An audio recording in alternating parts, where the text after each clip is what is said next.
Bung bung. Feeling tired? F that. Perk up and level up with Bung Bung Coffee's delicious modern dark roast. Your favourite brewer's favourite brew. bungbungcoffee.com. Alright, claimingmathcomedy.com. If you want to support the show, buy some merch, go to claimingmathcomedy.com. Check out the store. There's all types of merch there, podcast merch, Claiming Math Comedy merch. There's some, merch from my jokes. The all-time fave Shocker socks are on there. But if you want to come see me live doing stand-up, all my dates are on there too. So go to the shows page and check that out. Check out where I'm performing. A lot of country gigs coming up. Got a lot going on in Adelaide as well, in the city, in Port Adelaide. So check it all out. Buy tickets and come along if you can. Having a great time, trying to really build the following and get people to come out to these shows, man. So if you can't afford it, shoot me a DM. I'll comp you a ticket or hit you with a promo code, whatever I can do to help you out. I just want you to come out to the shows and have a good time, man. But yeah, claimingmathcomedy.com for all of that. And we've also had Cards Against Humanity hook us up with, all their games. We got Family Edition, the original, and then we got this other thing, Head Trip, get out of your head and into somebody else's. So that's shout out to Cards of Humanity for hooking us up with that.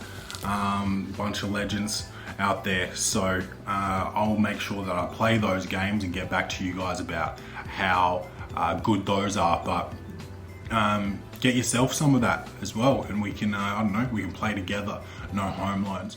But hey, I think it's that time again. So let's start the show. Welcome to the party. Best show on the internet. Ask anybody. You know it's easy money. Sit back, relax, get your headphones, everybody. Welcome to the party. Blackout in the booth. Every episode's a party. We go hard like Ricky Bobby. Tell a friend to tell a friend. This is welcome to the party. Welcome to the party, bung bung. It's your man Claytron, aka the big boss man, aka the clumsy jeweler, because I'm always dropping gems, aka the milkman, because I always deliver, aka the PhD of podcasting, the Magnum PI of podcasting, the captain, the Ben Simmons of podcasting, man, because I've gone missing, admittedly. I've been missing for about a month now, I think. It's the longest break I've ever taken off the Welcome to the Poddy podcast, and I didn't even want to. I'm all good, I'm not sick. I'm not, depressed, whatever. I should have probably reached out and at least said something online, but I didn't know when I was going to get back. The schedule has just been hectic. The comedy stuff, the parenting stuff, getting back into the gym, working part-time as well. It's all been wild. It's all been wild, bro. And so, look, I'm recording in the middle of the night right now. My kid is in my bed. My girl is away. She's away on a girls' weekend this weekend, so it's just me and the boy. And he's not sleeping in his bed at the moment. He's not scared of the dark or nothing like that, because if he sleeps at my mum's house, he sleeps in his own bed. But it's a beautiful thing, man, because it's the only thing is he just wants to be around us. We're his best friends. And he's like, I want to hang out with you motherfuckers, and I love that. Because one day he's not going to want anything to do with us. So he can sleep in our bed. I don't give a fuck, man. He can. Now, if I had another kid, could they both sleep in there? No. And what's been happening is he falls asleep. And then I bounce out. I go and sleep in his bed because, someone needs to get some sleep around here. Someone needs to get some motherfucking sleep. And Rach is too scared to sleep in there now because we had a motherfucking psycho out the front of our house. And it wasn't psycho as much as it was like a mental health episode, maybe like a manic episode. Maybe this motherfucker was bipolar or something. Borderline personality disorder. you know, what is it called? Not multiple personality, dissociative identity disorder, they call it. Hold on, before I get into that, what I was saying was, my kid is asleep in my bed. My studio is too close to the bedroom, so that's why I'm in the fire pit right now, dude. So if you're spotting like items behind me and you're like, why didn't this motherfucker clean up? Why is his phone on? Don't really know why the phone's on, but it's off now. But like, if you can spot my notebook up there above the fire, any of that, you're probably like, what is this motherfucker doing? Well, we're mixing up the scenery, because I can't do this in my studio at this time of night. I can't do it during the day because he doesn't sleep in the day anymore. It's all fucked up, bro. So now I'm here on the floor in front of the fire, keeping it hot. I was actually closer to the fire and I had this really nice shot, and I burned the left hand side of my face just setting up the camera. So we're a bit further away from the fire now, but that's what it is, bro. We're just doing it different at the moment. It's just been a wild time of life, and I've missed you guys. I've missed the Poddy. I always tell you guys, doing the Poddy is my favorite time of week. So I'm excited to get into this shit. But yeah, what I was saying was, like, Kenny's been sleeping in our room, so I've been sleeping in his bedroom, in his bed, the single bed. And we were switching around because my casual job like starts early in the morning. I start at 7, so like I get the alarm shit. Will wake him and Rachel up if we all sleep in the same bed. So I've been sleeping in his bed, and sometimes if I wasn't working, because I don't work every day, Rach would sleep in the other bed, so she gets more sleep, doesn't get kicked in the face and shit. But she's retired from that because she's scared now, because we had this psycho out there. So let me get into that. It was 1 o'clock in the morning one morning. Rach was actually sleeping in Kenny's bed that night, and I was sleeping in our bed with Kenny. And about 1 o'clock in the morning, I wake up to some yelling and shit. And I'm like, okay, it's a drunk person, but it's pretty loud, so I can't like get back to sleep. And there, from my bedroom, like, there's one fence, and I was like, it's not coming from that side. It's not coming from the western side of the house. It sounds like it's coming from the northern side of the house, which is where Rachel was at. And I was like, she's probably shitting herself. So I got up. The bedroom door was closed. It didn't look like she'd been up yet. So I didn't bother her. I went outside to check it out. I walked to the front of the house from the back. I went out the back door, walked around the house to the front, and I looked next door, because that's where the sound's coming from. And this motherfucker's standing in the driveway next door screaming. And I was like, damn, like, looks like this motherfucker's probably in the middle of a breakup with his bitch or something like that. And so I'm like, damn, sounds like this bitch really like betrayed him or some shit, because he's out there screaming. And I've been there, you guys I probably told that story about walking in on my college girlfriend cheating on me, walking in on her with somebody else's cock inside of her, bro. That was wild. And so I was yelling a lot. I didn't get physical, but I yelled a lot. And even in moments of distress like that, apparently that is unacceptable. So people were calling the cops on me. Okay, so cops came to my house and shit. And who knows, it could have been like I was living in a house full of guys. This bitch followed me back to my house after that, and I was yelling at her in my house, and I was yelling at her so aggressively. Maybe one of the guys in my house even called the cops. Who knows? But yeah, that's what it sounded like, was that level. So I was like, I identify with this dude. I'm gonna let him rock.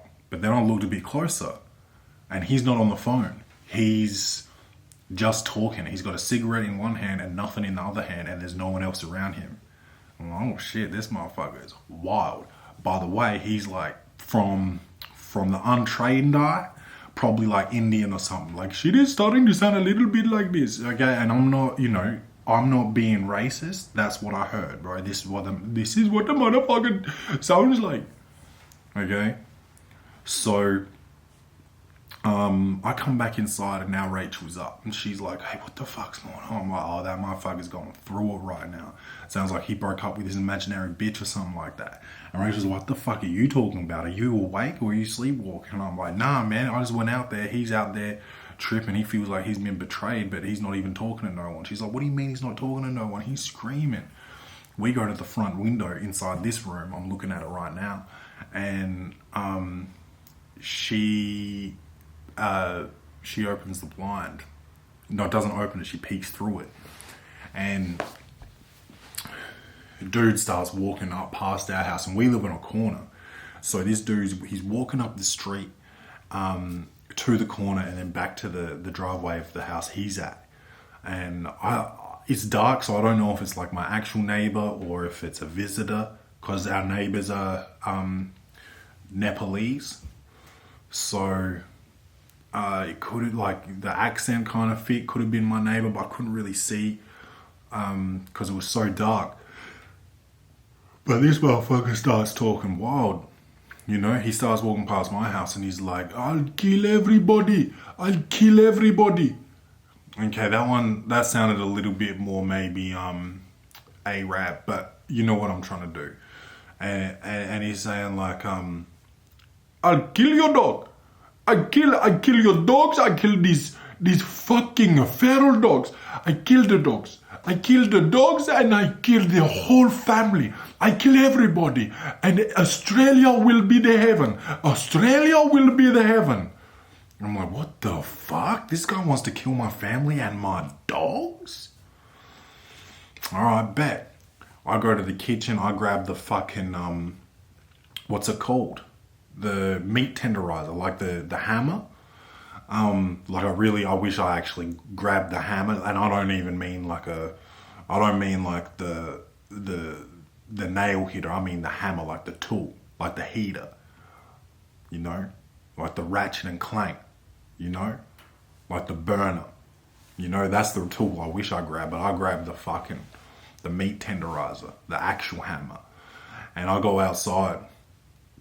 And I go up and Rach runs out. She's like, no, don't go. I'm like, I just want to make sure this motherfucker doesn't come in our house. She's like, come back inside. I go inside. I put the tenderizer down. We go back to the window. Rach tries to sneak a peek. He catches her glimpsing. And he's like, yes, you motherfucker scared of me now. You're scared of me now. Yeah, you're scared of me now.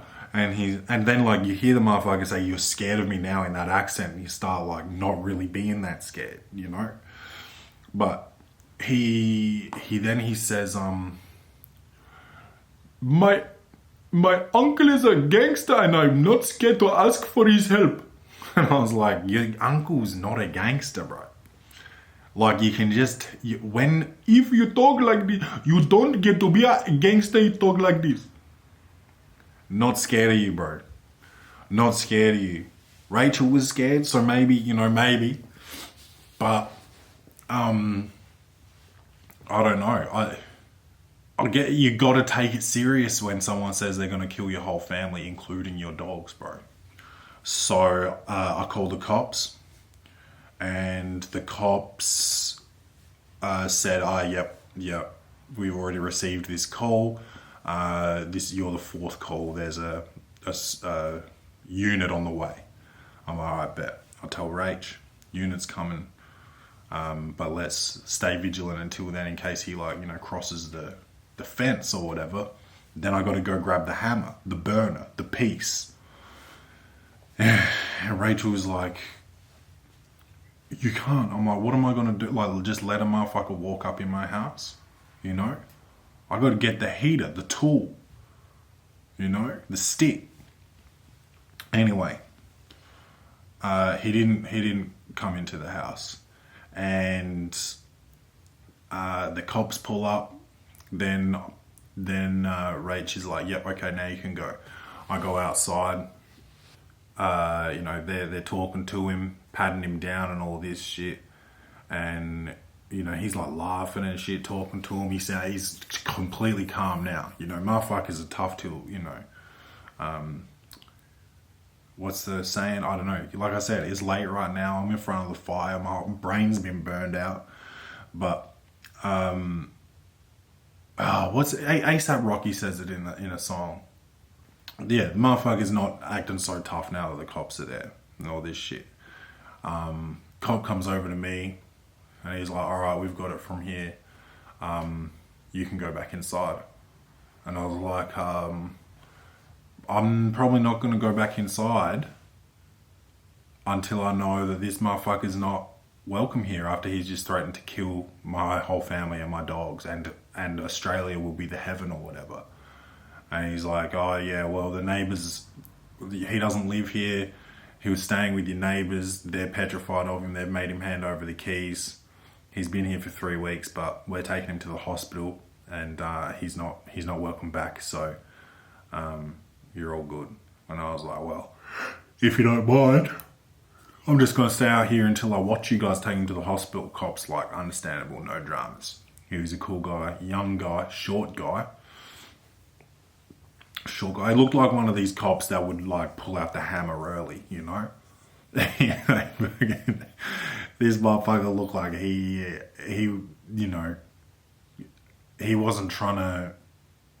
wasn't using it as a last resort every time, you know what I mean?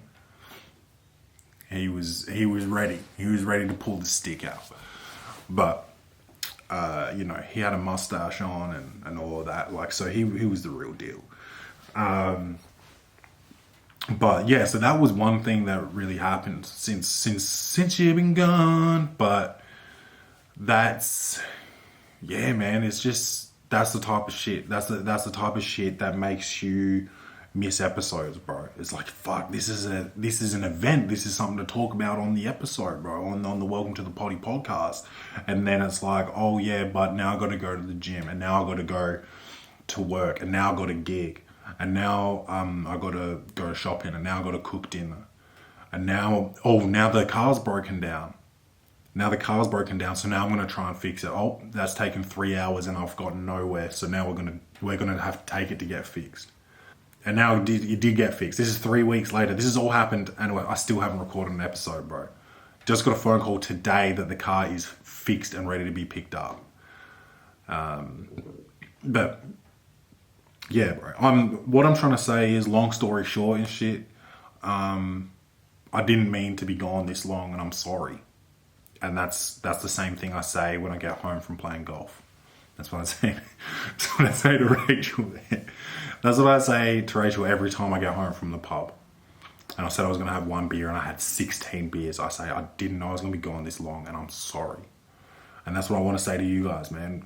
I'm sorry. Like, you guys subscribe to the show. You don't share it. I know you don't share it. You fucking pigs. I love you, but you fucking scumbags. I love you guys so much, but you dogs, you useless dogs. I love you. I love you so much, but you pieces of shit. I love you guys. I love you guys though, but suck my dick, Nah, but I love you. I do love you so much though, but nah, I didn't mean to be gone so long, and I'm sorry, is what I'm trying to say. But yeah, we try to get the episode out every week, and this weekend while Rachel's gone, partners take up a bit of time, brother. So I'm gonna record a bunch of episodes this weekend, so at least I've got some banked. And if this kind of shit happens again, hopefully we don't have like a lapse in episodes releasing. It's not good for the sponsors, which we don't really have at the moment anyway, but we're in talks with a couple. So hopefully we can ink a deal pretty soon, get some sponsors happening, get some more marketing happening for us and for our sponsors, and start boosting this shit and get more of you guys involved, get more of you guys out to the shows, just all types of shit, bro. But that's it. That's all that's really happening. I have a fucking idea for my Fringe show next year, my next hour. I've started writing it. I have the skeleton of it. I've got like a loose idea of exactly which direction it's going to go. And so far, there's only one joke that you've all heard that is still going to be in the show. But apart from that, it's going to be all new. So we're talking 99, 98% new shit. One joke that you heard will be in there because it's too perfectly aligned with the theme of the show. And I can't not put it in there, basically. But it's going to be sick. It's going to be multimedia. I've got storyboards. It's going to be really good. I know it's going to be really good. I hope it's really funny as well as really good, but it's at least going to be good. But that's where we're at. We've been working, man. I've got Nevermind Comedy Club opening this week. Gin and Comics has been consistent. I have got dates out my ring hole right now. Comedy dates, they're just piling up. It's all happening, bro. Cannot say no now. Cannot take a break. Have to strike while the iron's hot. And that's sort of where the Poddy got lost in the sauce a little bit. So anyway, instead of fucking getting too wild, I just wanted to, break it down for you guys so you guys know exactly what's going on. And you guys are a part of that. You guys are a part of the heat, that I've got to strike. So I appreciate you guys. I appreciate you guys waiting. I got probably two messages over the last, I think it's been a month. I think it's been 4 weeks of no episodes, at least 3. And I only got 2 messages. So you guys have been patient. And the 2 messages were like, aggressive, but like playfully. They were playfully aggressive. And that was nice, man. Like people joking with me. Hope you're all good though, man. Looking forward to the next episode, signing off like that. Like, you guys are legends, man. And I only... Since I've been reaching out to sponsors and shit, so I've been checking like the analytics. The actual podcast gets listened to by 85% males, bro.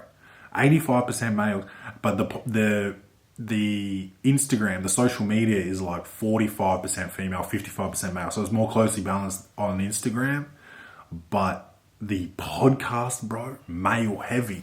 Which is funny because when we were doing like the real audience interactions, the advice and shit, a lot of women were writing in. A lot of women were doing the writing in, which makes me think either you motherfuckers are faking who you are when you write in, or we've got so many more listeners than I thought. Because if we're getting that many different people writing in, and that's only 15%, the women, you guys truly are legends. But if there's that many of you, like share the fucking show, you dogs, you fucking dogs. I love you guys. Anyway, man, we're here. We're ready. We're gonna get back into Clay's reviews, man. I've got a long list of shit, but like I said, we're going to bank some episodes up, so be ready for that. But here we go. Clay's reviews. Comedy, action, horror. Will this movie win an Oscar? Set design, directing, acting, lighting, or costumes? This segment is Clay's reviews. So I did watch The Studio on Apple TV. Seth Rogen vehicle, Ike Barinholtz, Catherine O'Hare. I forget the other girl's name who's in it. Zoe Kravitz makes an appearance. It's like Entourage, kind of like it's Hollywood based, and it's built on the what do you call it? Like the cameos. Dave Franco comes through. Who else? Oh, Walter White, bro, whatever his name is. It's got them all, man. It goes crazy. It's a lot of fun. I most of the series I was eating Natural Confectionery. Natural Confectionery Company, because watching workplace chaos basically just goes down better when you're eating some dinosaurs or some sour worms, bro. And I love a sour worm, but Rach doesn't really get into them, which is frustrating. But we do party mix most of the time, and that doesn't have any of the sour joints in it. But what it does have is these things that they're like strawberries and cream lollies. They're like that. So they've got like the yogurty sort of base and the jelly top, and I fuck with those so heavy, bro. I fuck with them, especially when the yogurty part is like a pink or purple color. Yeah, that's basically, we had those on deck for like the whole series, and that's just like, comfort food for like the anxiety that comes with a guy who's a boss that's so desperate to be liked. He's Michael Scott, bro. Seth Rogen plays this version of Michael Scott, but instead of working for a paper company, he's the head of a studio, Continental Studios. And it's just like, it's so stylistically shot. It's slick. It's, I don't know if it's realistic. It's close to home, as far away from home as it is. Being in Hollywood and being like in film, it's so close to home in that the guy, like a Michael Scott, and so it's not original in that sense. Like the character's sort of been done, but this one is even more relatable because like, who doesn't want to like be liked by the famous people? Especially the people that chose to work in that world.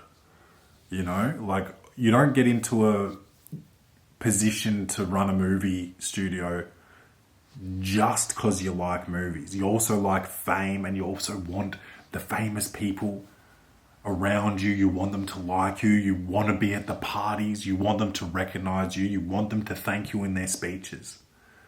That's your whole jam, bro. That's your whole shit. So you can feel that. When a manager thinks they are a visionary, but also thinks they're your best friend, like that is the Michael Scott effect. And we've all had it. I've had it. Oh, bro, I've had it. Every non-sports job that I've had it. Coaches are kind of different. They kind of make an effort not to be your friend. They try to do that thing where they unify the team by being a cunt, so that the whole team can bond by hating you. Some coaches do that, not all coaches. And some coaches are just pricks, so they do that on accident. But in the real world, bro, like I said, bro, the schedule's fucking hectic right now. But like, I don't want to name the companies that I've worked for, but from like store managers, they are a boss, but they try not to be, because they're not like a real boss. They're not getting really paid that good of money to like act like they're not a boss or whatever. So they'll fuck around until it gets to the point of like the end of the day cleanup, like, or vacuum the store or whatever. They're cool with you all day until it's that. Then they're not doing that. They're gonna pretend to do whatever needs to be done on the computer. They'll go do that shit while they tell you to clean shit, and then that's where you see the true colors. Then you got like in a corporate situation, these motherfuckers will come in, lock themselves in an office all day, not talk to no one. I'm too important for you motherfuckers, you plebs, you pussies, you broke bitches. And then they'll come out for like a coffee, but they'll buy a coffee because they're making real bread. And they'll come out and they'll be like, hey, what's up, you broke bitches? You want to come out for a coffee? Who's buying? That type of shit. You get that. You get that in the corporate environment. Creative environment. You get a motherfucker that's mad chill, mad chill about the job, right? Like, oh yeah, dude, like we need to do a we're doing this campaign for chair legs, all right? So, I completely trust you. The ball's in your court. You're so creative. You've got full reign on this. I don't have any brief for you. Just go for it. Just go for it. Do whatever you do with chair legs. Then you come back with this sick idea and you're just like, oh man, you know what? I'm going to do chair legs, except like they're sexy legs, like on women. But they're pirate women, so like peg leg motherfuckers, but like with you got a peg leg bitch, with a parrot on her shoulder and shit, but this bitch on her peg leg has like pantyhose on, like hosiery, like fucking lingerie. You come back to your boss, you're like, check this out, sexy legs. And it's just an ad full of peg leg bitches with eye patches and shit, pirate hats, skull and crossbones, and lingerie on. And your boss is like, are you fucking on ketamine, cunt? Get the fuck back into Photoshop and fucking undo everything. Command Z, motherfucker. And you're like, oh shit, I thought I had that. Yeah, well, I was being friendly with you because I wanted you to like me, but look what you're embarrassing me, bitch. Cut it out. It's like, shit, man. Here's a picture of a chair, but it's just, close up on the leg then. That's what I'm talking about. So what the fuck? I thought I had full autonomy on this. And that's bosses, bro. I think I mentioned the cast already. Bryan Cranston, Ike Barinholtz, Catherine O'Hara. Then you got the, Seth Rogen, obviously. And then you got the girl from WandaVision. She's the big bad bitch or whatever. She's the next door neighbor. That's not what she's famous for. What else is she in? She's in Step Brothers, and she's Stay Golden Ponyboy. She takes a piss in the fucking urinal. She's like a Kate or Catherine as well. Catherine Hahn.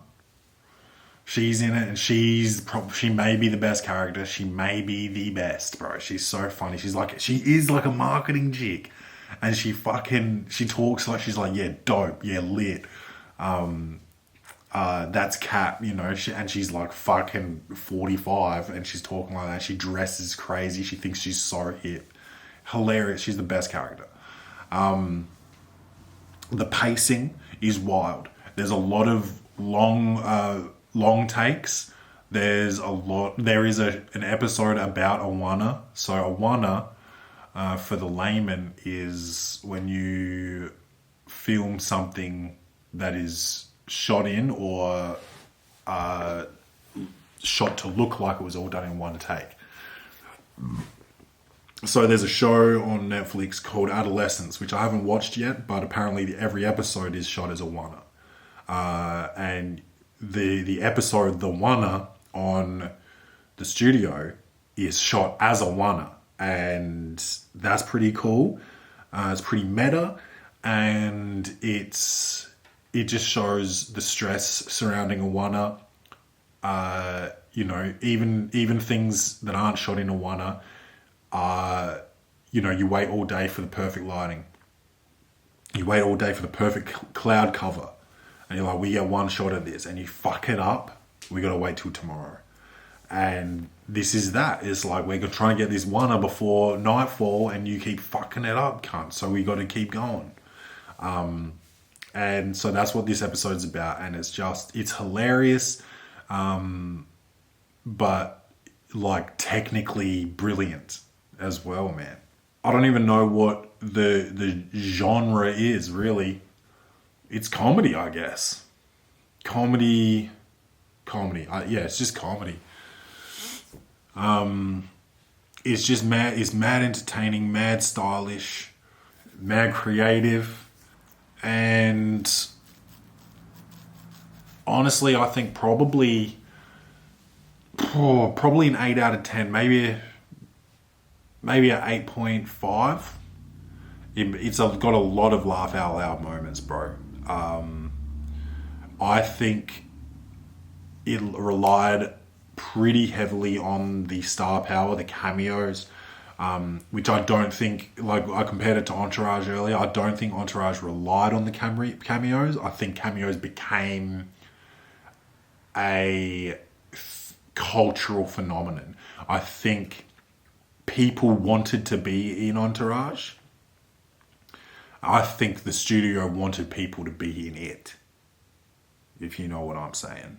But yeah, man, 8 out of 10, like fucking brilliant stuff. Really, really good. Apple TV, they're losing money on everything they make, but they don't give a fuck. They're like, we make money on phones and then we make good content for you at a loss, which I respect. I respect that. I don't know how they're operating at a loss. They're fucking driving me broke.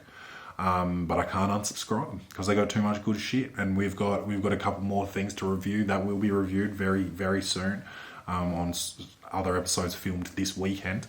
But this one, 8 out of 10, and I guess we'll get into some of my real life stories that kind of relate to this show. I'll go like the dichotomy of or the duality, or do they mean the same thing? I don't know. It's all outsourced here at the Welcome to the Poddy podcast. Yes, we got that. We still remember what to say on this bitch. Dude, every episode I say no home loans, I say gay, and I got a brand reach out to me I'm just being playful. I've got nothing wrong with the LGBTQIA community. I love them. They love me, bro. I'm an ally. But, I still like to say that, I like to call my friends retards.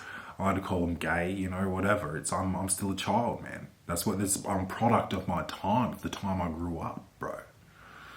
That's funny, because if someone said that about saying the N-word, I'd be sick over it. But, I got this brand reach out to me about their clothing label, and it's a label that supports LGBTQIA, which, again, love it. I'm happy to support it. I'm happy to partner up with this brand. But I do wonder if they've listened to the show, because they're not, and here we go. We'll go stereotypes, and this will be the end of the conversation with this brand. But they're not, typically the most. They take themselves serious, a lot of the time. I don't think they like that shit. But also, if I was trying to partner with a podcast, and it's some white boys that say the N-word all the time, and they say they're just kidding about it. Oh, we're just joking. It's just about, it's just the time we grew up in. I'd be like, oh yeah, well, I'm not going to give you any money to,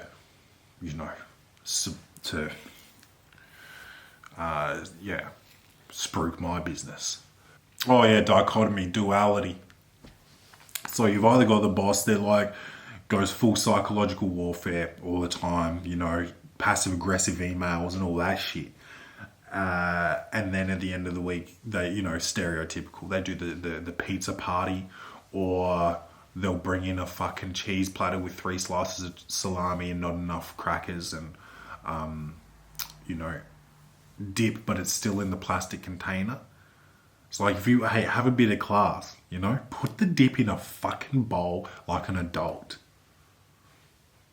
Putting a plastic dip on a cut chopping board. This is not how charcuterie is served. Bro, imagine going to the goddamn restaurant, bro,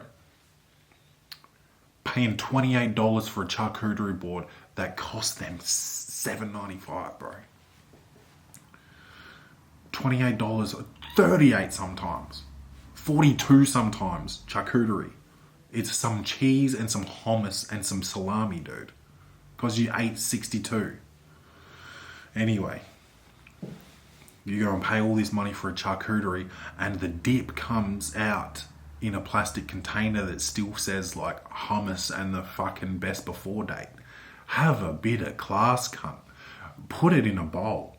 or even slap it down on the board. If you just slap it on the board, people look at that and be like, oh wow, how interesting is that? That's how basic cunts are, bro. You slap some hummus on a board, bro, cunts will think that's classy as. You're bringing it out in a fucking plastic container. Fucking hell, why don't you just put your fist in a jar of gherkins and start throwing them at us, you fucking dog. Anyway, you've got that boss. And then they're sitting around, you know, they're real proud of themselves. Like, yeah, I brought in stale donuts from Coles. And everyone's eating them and everyone's happy and I'm killing it. I'm the best manager ever. I'm going to start joking around with them. That's why I pay you the big bucks. It's like, nah, bitch, that's why you pay me the medium bucks. That's why my kid goes to public school. Is that what you meant? Then they're like, oh, God damn it. Nothing wrong with public school, by the way. I'm a public school boy, and Kenny will be going to public school. I'm not into private school. I don't even get it. I don't even get it, bro. I know public school kids that are comedians now. Like, get it together, cunt. Or drug addicts. I know public school kids that are drug addicts. So why don't you just go to public school? Save your parents the hassle, save them the money. Whatever. You just got to find a good public school. Because what they do, here's the cycle. Oh, God, that public school is a fucking shithole. Let's get the best principal in there. Tidy it up. Oh, now that motherfucker's going to get a raise or get poached by private school. That motherfucker's going down the road to the private school. But now that school's good, let's save some money. Let's get this retard in. That guy can be the principal now. Yeah. Oh, isn't that fucking Bradley Jenkins? Didn't he go here? Yeah, he did. He dropped out in 8th grade. He was retarded, but he'll be our principal now. And then bang, now the school's a piece of shit again.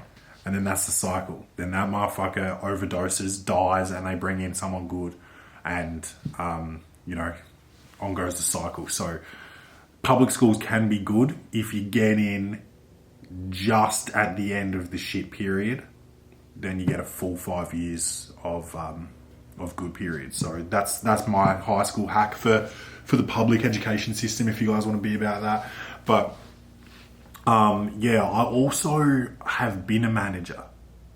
And in that world, bro, when you get put into a management position of the team that you used to be in, and you have to try and maintain relationships, when people are performing like actual fucking retards, bro, like actual, like they send you a report and you tell them exactly what to do. You're like, oh yeah, can you just fix this X, Y, Z? Yeah, bung, bung. Send it back. They send it back again, and it's like, okay, so you fixed the first thing I said. What about the other things? Can you just fucking do as I say? And then it's eventually like, okay, I'm gonna have to step over here and call this motherfucker. Hey, look, can we go to the office for a minute? I need to have a quick chat with you. And then they come into the office and you're like, hey, what the fuck are you doing, man? Because I told you to fucking fix this and you didn't fix it. Why? Why don't you fix it? Oh, I liked it better this way. Oh, yeah, well, that's because you're a retard, bro. That's why I pay you the medium bucks, bro. Because you're fucking handicapped. You got to fix this. And if you don't, I will by firing you. And then they're like, God, last Christmas party I was doing cocaine with Clay and now he's fucking being mean to me. And it's like, well, learn how to handle your shit then. Because we did one bump, bro. Now you're retarded. Let's go, brother. Fix the parts I told you to fix. But that's sort of like this show is like, this guy doesn't know whether to like keep it real with a motherfucker or be friendly with them. So, but what I've never, like, it's Seth Rogen's, like, his character. It's his dream job that he gets. in the show. The head of the studio, man, which is basically like pretty close to my dream job, maybe. But I think I had my dream job. I was a professional basketball player. My dream job was the NBA, but like professional basketball player is close enough, you know? But like that wasn't a management position, but like dream management position, like I don't even know what that is. Management seems to like kind of suck a little bit, but like getting your dream job and then realizing what it really is, because you've dreamt about it, you know? Your whole dream it's supposed to be, you picture it as a dream, as this perfect situation, and then you get in it and it's all Excel spreadsheets and you know, redundancies, you know? You get in and they're like, yeah, look, I need you to be a manager, and I know it's your first day, but I need you to make 3 people redundant. And then next year, and then while you make them redundant, I'll also need you to hire 3 people, and I need you to try and make that make sense for everybody. And then one of those people is going to be a retard, so you're going to have to fire that person. And then once you're done firing that person, you're going to be made redundant. And it's like, oh shit, so this is my dream job. This is management. I thought I was just going to be rolling in cash and really doing fuck all, bro. So that's, you're telling me that's not accurate. Okay, good. But that's sort of how this guy's like, oh, this is going to be sick. I'm going to be making movies, the best movies ever. And the first movie, the guy's like, look, hope you're ready to make money. And he's like, yeah, we're making good movies. And he's like, we make movies that are marketable. And the first movie we're going to make is the Kool-Aid movie. And, you know, obviously that sounds retarded because it is. But that's life. And that's movies, bro. That's what Marvel is. Marvel is just Kool-Aid. That's what it's an action movie for kids and retards. And that's just basically what's happening now.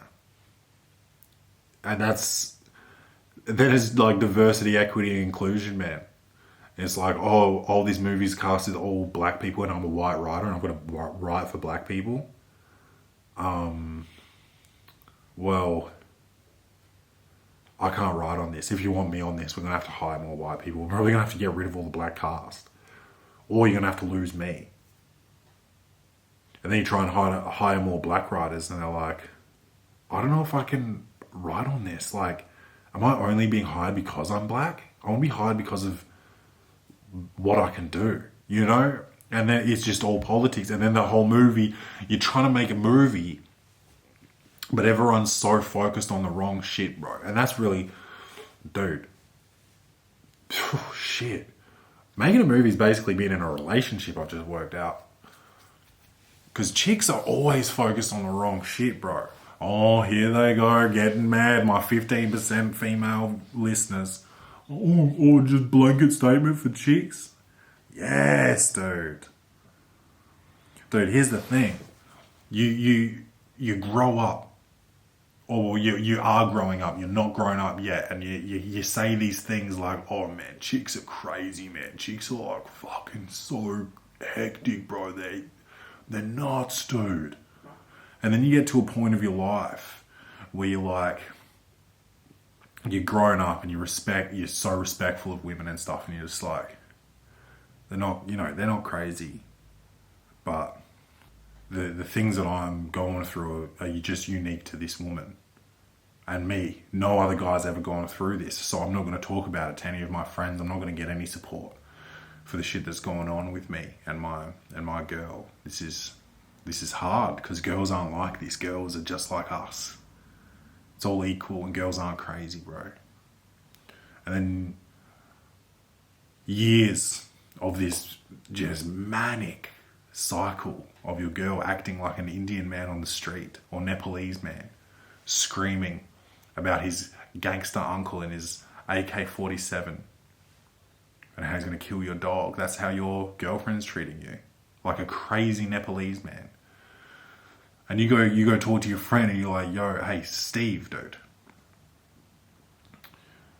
I gotta tell you, man, like, I've been kind of swallowing this shit for a while, no home loans, and I don't know what to do, man. I've been keeping it to myself because it's so unique. I don't think any guy has ever gone through this before, because girls don't act like this. This is unique to this girl. This is the only crazy girl that's ever existed. She keeps acting like a Nepalese, man. She keeps telling me she's going to kill my dog and my entire family, and that Australia will be the heaven. And then Steve says, yeah, bro. Join the club. All bitches are Nepalese dudes.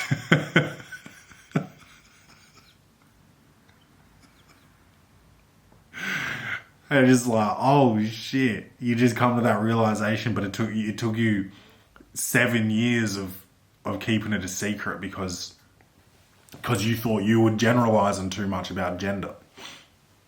But it turns out that there's just things that are intrinsically part of gender, dude. I used to have this trans friend, and I didn't even know he was trans, bro. Like, he was fully passing, bro. Brolic, fucking huge unit. He used to wear chains and like saggy clothes and shit. And I didn't even know he was trans, bro. We just like hanging out. And then one day he just started acting like a bitch, dude. Like fucking, just being a fucking bitch, man. And I went and talked to one of our friends and I was like, hey, what's, so-and-so's problem? Started acting, and it was a girl that I was talking to, our friend, and I was like, and this girl was a gangster, by the way. And you'll find out by what she said. And I was just like, yeah, dude, so-and-so is acting like a bitch, man. I couldn't believe this shit. And she says to me, yeah, that's the bitch in him. And I was like, what the fuck did you just say? She's like, yeah, that's the bitch in him. No matter how much you try, that'll never leave you. I was like, oh my God, this bitch is fucking Frank White right now. What the fuck are you on? And she's like, he used to be a girl, right? Which I don't know if you're allowed to say. I don't know if you're allowed to even say that shit. But I was like, what? He used to be a she? And she's like, yeah. And I was like, all of a sudden this shit fucking makes sense, dude. Because this motherfucker's acting like a bitch, bro. But like, that's what I'm saying, bro. Some of this shit is intrinsic. Some of it.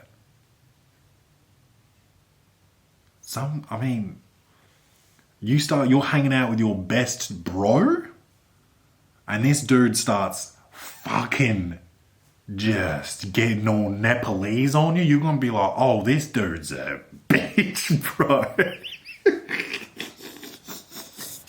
Oh shit, there might be something. I might have to do a whole show about being Nepalese. Oh dude, trying too hard at work, by the way. Like, dude, this is our family, which I do get, because you're actually at work basically more than you are at home if you work full time. But like, oh, this is our family, like, oh, what's up, fam? Like, oh, let's keep the vibes in the office high. Or, birthday celebrations is like, dude, we work with 200 people. There's a birthday every other day. I'm eating 5-6 slices of cake a week. Now I got an office body. I don't want an office body, bro. You know how hard it is to get rid of an office body at this age? You literally have to starve yourself. You think I can do that? No, I watch movies for a living. So, yeah, I'm going to be snacking. Yeah, I'm going to be sugary snacking, bro. People are like, oh, but like you could easily not do that, bro. To gear up for this podcast, it's so late at night. I was like, I can't have a coffee. You know what I should have? A motherfucking ice cream. That's life. That's movie life, dude. Popcorn is the healthiest thing on the menu. And then you want me to eat cake all week because it's someone's birthday every fucking day, bro? And the best thing about working in an office is the coffee every day, and it's instant. It's instant coffee, and that's how bad your job is. That instant coffee is the best part of your job. Then you walk in and all of a sudden there's a fucking cake there. Yeah, I'm gonna have some cake with my coffee. All of a sudden I'm having 6 coffees a day.